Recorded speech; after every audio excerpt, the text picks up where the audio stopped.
மறதி கணவர்கள் அவர்களுடைய மனைவிமார்கள் அப்படி பாரு சூப்பர் சீனரி இத மறந்துட்டு வந்துட்டாருங்க இவரு. அப்படின்னா தியேட்டர்ல என்னையே மறந்து விட்டுட்டு வந்துட்டாரு சார். உங்க மறந்து என்னையே மறந்துட்டு வந்துட்டாரு சார். ஆக்சுவலா இது மறதியில நடந்திருக்க வாய்ப்பு இல்லம்மா. என்னடா என்னையா போட்டு குடுக்குற? பார்க்கிங் பில் எங்கேயோ மிஸ் பண்ணிருக்காரு. சோ அங்க ஏதோ ஒரு டென்ஷன், அந்த டென்ஷன்லயே உடனே அவங்க கிட்ட சண்டை போட்டு அப்படியே போயிட்டாரு. உங்களை தேடிட்டு இருந்தாரா இல்ல மறந்துட்டு இல்ல அப்படியே அவர் மட்டும் தியேட்டருக்கு வந்த மாதிரி போயிட்டாரு. நீ மனுஷனே இல்ல தெரியுமா? ஏங்க இது பார்க்கிங்ல யாரோ பொண்டாட்டிய மறந்துடுவானாங்க அதுக்காண்டி சார் அந்த என்ன சிரிப்பு ராஸ்கல் கிட்ட எங்க மறந்து வச்சிட்டேன். அப்புறம் அவன்கிட்ட ஒரு 10 நிமிஷம் சண்டை போட்டேன். சரி அப்படின்னு சொல்லிட்டு வேகமா நான் கிளம்பி ஏவிஎம் சிக்னல் வந்துட்டேன். ஆஹா அத போன் அடிச்சது அப்புறம் பார்த்து கால் பண்றேன். அதுக்கப்புறம் தான் ஐயோ இவ்வளவு விட்டேன்னு சொல்லிட்டு திரும்ப யூ-டர்ன் போட்டு திரும்ப வந்தேன். போன் பண்ணலன்னா நான் பாட்டு போயிருப்பேன். அப்படியே போயிருப்பீங்க. அதாவது என்ன அதுவும் அவிச்சி வரைக்கும் போயிருப்பேன்.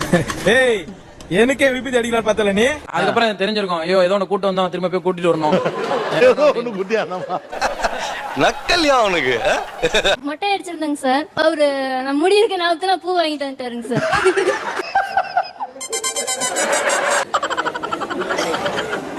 இன்னைக்கு நினைச்சாலும் சிரிப்பா இருக்கு. இல்ல வழக்கமா எப்பவுமே பூ வாங்கிட்டு வருவாரா? வாங்கிட்டு வர மாட்டாரு சார். கேட்டா கூட நான் மறந்துட்டேன் அப்படிம்பாரு சார். அந்த மனுஷன் என்னைக்கு ஒரு நாள் ஞாபகமா பூ வாங்கிட்டு வந்திருக்காரு. ஒரு அசிங்கமாய் போச்சு குமார். ஆனா உண்மையிலேயே ஒரு கொடூரமான மறதிங்க. நான் நல்லா பண்றனோ இல்லையோ ஆனா நீ நல்லா பண்ற. வாசம் பண்ணிட்டு போகும்போது ஐயோ மொட்டை அடிச்சிட்டாலே. எப்படி சமாளிச்சீங்க? அப்புறம் என்ன பண்ணீங்க? அடச்சி படுத்தே விட்டானையா. இப்பதான் சாப்பிட்டுட்டு இருப்பாங்க. எத்தனை தோசை சாப்பிட்டீங்கன்னா மறந்துரும். ஓ அப்படி ஒரு வியாதியா உனக்கு? சாப்பாடை வந்து ரசிச்சு சாப்பிடுறேன் சார். எனக்கு பசி ஆறணும். ரசிச்சு சாப்பிடுறது சாப்பாடுக்கு நான் கொடுக்குற மரியாதை. என்னென்ன சொல்றோம் பாருங்க. ஹோட்டல் கூட்டிட்டு போயிட்டு ஒரு போன் வந்து வெளியே போனார் சார். நான் பாட்டு சாப்பிட்டு இருக்கிறேன். ஒரு 1 hour வெளியே வரவே இல்ல. போனவன இன்னும் காணா இல்ல புறப்பட்டு ஊரை பக்கம் எதுவும் போயிட்டானா? எனக்கு என்கிட்ட காசு இல்ல.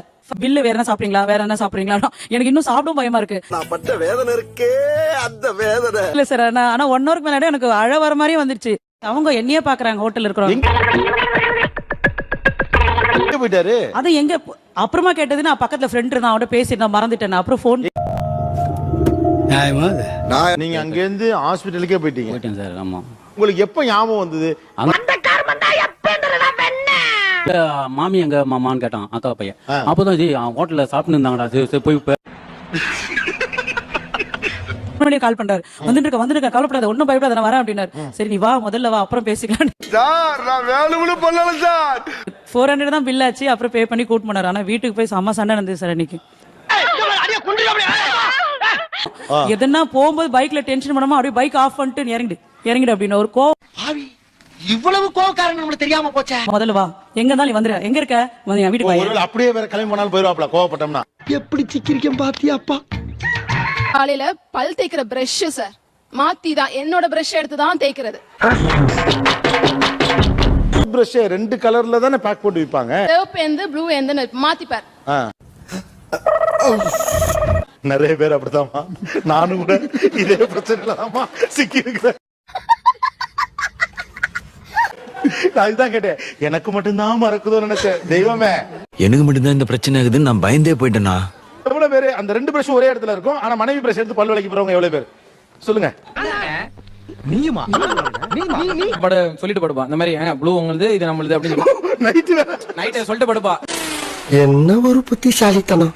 என்னைக்காவது நம்ம இந்த மாதிரி திருப்பி எடுத்து தேய்ச்சிட கூடாது அப்படின்ட்டு இந்த மாத்தி தேய்ச்சிட்டு எப்பவும் படாது நடக்கிறதுதான். எல்லாம் ஒரு பெருமையா பாஸ். எனக்கு பெருமைடா எருமை. ஒருவேளை அன்பால எடுத்து தேய்க்கிறாங்களோ மனைவியுடைய பிரஷ்? அன்பாலெல்லாம் இல்ல சார். அத போய் அன்பால தேய்ப்பாங்களா சார்? சொல்லு அத போய் எடுத்து தேய்ப்ப உன்னை காப்பாத்தணும்னு நினைச்சா கூட.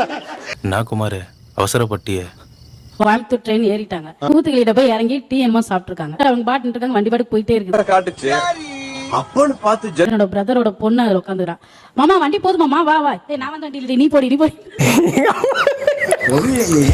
வரல நீங்கிறாரு. ஐயோ மாமா பேக் எல்லாம் இங்கதான் இருக்குது வா மாமா வா. क्या आप भी स्टॉक मार्केट में इन्वेस्ट करना चाहते हैं पर कंफ्यूज हैं कि कौन सा ऐप चूज करें? Don't worry, download grow. यह है इंडिया का नंबर 1 स्टॉक ब्रोकर. इस पर आप कस्टम प्राइस अलर्ट सेट कर सकते हैं, सारे कॉर्पोरेट एक्शंस देख सकते हैं, और सब कंपनी फाइनेंशियल्स एक ही जगह चेक कर सकते हैं।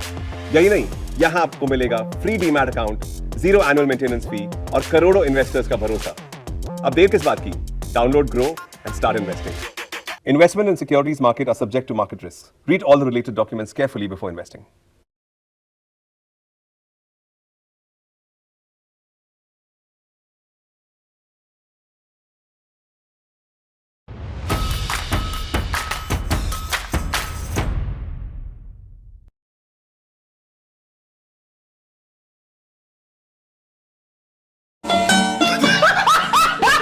பிடிக்கிறதுக்காக நான் ரன்னிங் போனேன் சார். போகும்போது அதுலயும் ஒரு மிஸ்டேக் பண்ணிட்டேன். என்னன்னா எனக்கு என்ன தெரியும் கேளுடா. நம்ம ஏர்ன பெட்டி இது இல்ல, நம்ம ஏர்ன பெட்டியில தான் ஏறணும் அப்படின்னு சொல்லிட்டு ஓடுறேன் நான் ரன்னிங்ல.